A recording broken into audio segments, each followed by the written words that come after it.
What up, everybody? It's your boy Undu. I'm just playing. It's a skinnyjeans.tv on the Break podcast. Shout out to AKA for having his own building. Guys, it's the Break podcast. What we do is simple. We chop up brands, culture to give you what you need, the intersection, because who else is going to do it? AKA is making crazy moves. I have to talk about this. I think him actually having his BraaiShow on SABC and it being ranked the top 10 show, one of the top 10 shows, for me just shows you the genius of the man. I think it's so smart. I've been talking about this for a very long time on my podcast, that artists need to diversify their portfolio. If I put my name on it, you best believe I'm bringing my A game on. Remember, it's all about being a brand. If you're AKA the artist, you can be a brand in so many other ways. Think about it. You can be AKA, but you can have different sub-brands that all talk to your story. Now, AKA's story is growing in 2020. I think him having establishment, it just opens up so many things. It opens up the restaurant, the business. Tonight. Yes, sir. Yes, sir. Yes, sir. All right, see you tonight. Yay! Up the restaurant, the business. I think he's going to book himself. I think he's going to book artists. I think he's also going to do something that I've been talking to the Megacy about. And I'm still going to reach out to the Megacy. But there's something that I saw from Bovares. Shout out to Bovares. I've been chatting to her, trying to get some ideas, some tips, some brainstorming. Bovares tweeted something interesting. She tweeted something about the menu and whatever.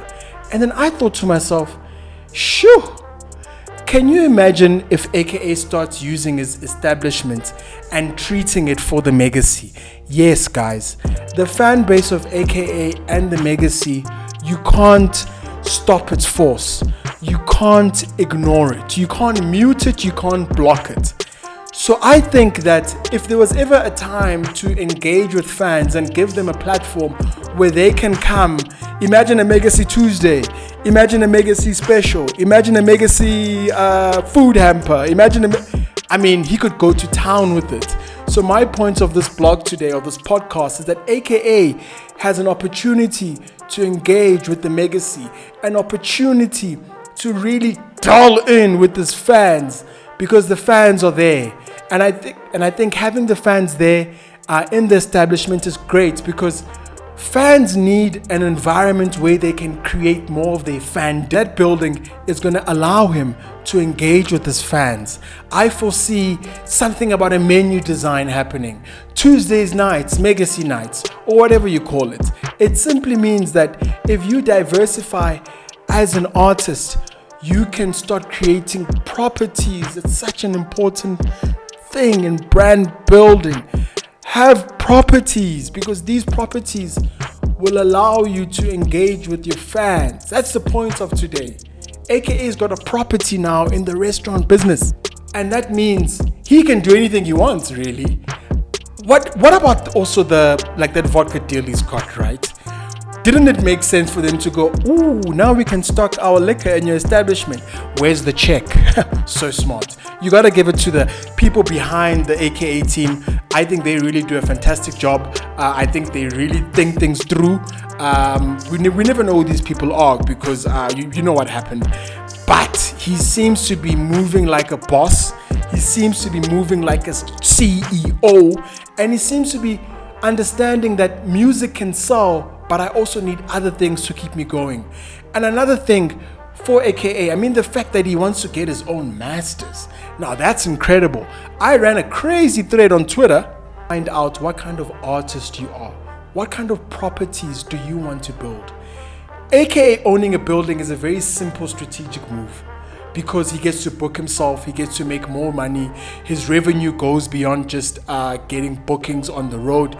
He can actually start booking artists. So that's smart. So if you're an artist as well and you're listening to this podcast, I'm asking you to think about the properties that you want to build. Look at Youngster CPT, the YGen store. That's a smart move. Stores are actually something that because fans can come into the store and engage and chill and buy merch and buy music and listen to your music. You can have listening sessions and EPs. That's the great thing. So if you're a young artist, I digress. If you're a young artist, understand the properties that you want to build. Understand the lane that you want to build. If you're into skateboarding, open a skate park in your hood. If you're into hair, maybe you're an artist and you've got crazy hair, open a barbershop. Have a place where people can come, and here's it here, feel your brand. Feel the kind of artist you are. It's all about feeling. In this podcast, I've dropped so much knowledge. I've mentioned about how artists need to engage with fans and bring them closer to their world. AKA has done that. He's bringing you closer to his world with the restaurant business. Now, guys, it's been an incredible year. I've really enjoyed talking about the things I've been talking about. Some of these topics just happen to be out there and I just grabbed them. But I really wanted to land this point today that the properties you have as an artist, man, that can make you more money. It's been proven that you can't just make money selling music. You need to make money selling other things. And I think for an artist like AKA,